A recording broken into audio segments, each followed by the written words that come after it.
Hello everyone, welcome to tasty dish by Sethu Palaniappan. இன்னைக்கு பருப்பு பொடி ரெசிபி தான் பார்க்க போகிறோங்க. அடிகனமான பாத்திரம் ஹீட் பண்ணியிருக்கிறேன். இப்போ இதில் துவரம்பருப்பு 50 கிராம் சேர்த்துக்கிறேங்க.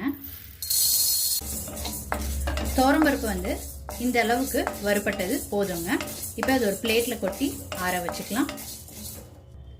அடுத்து பாசி பருப்பு 50 கிராம் சேர்த்துக்கிறேங்க.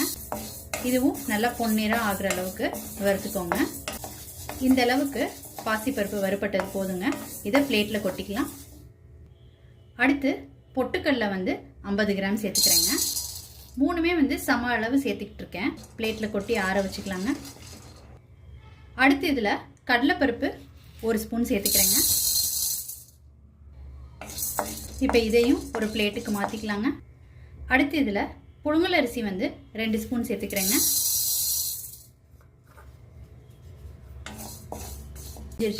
இப்போ பிளேட்டுக்கு மாற்றிக்கலாங்க.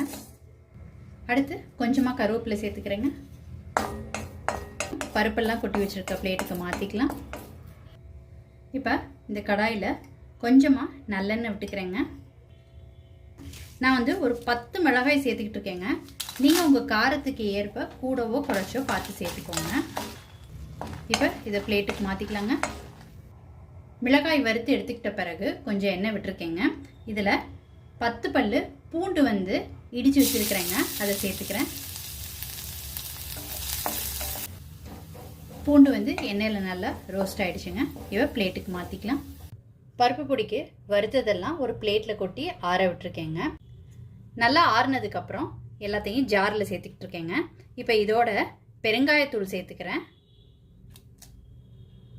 இந்த பருப்பு பொடிக்கு தேவையான உப்பு சேர்த்துக்கிறேங்க. பருப்பு பொடி அரைச்சி எடுத்துக்கிட்டாச்சுங்க. ரொம்ப சூப்பராக ஒரு ஹெல்தியான ப்ரோட்டீன் ரிச் பருப்பு பொடி ரெடி ஆயிடுச்சுங்க.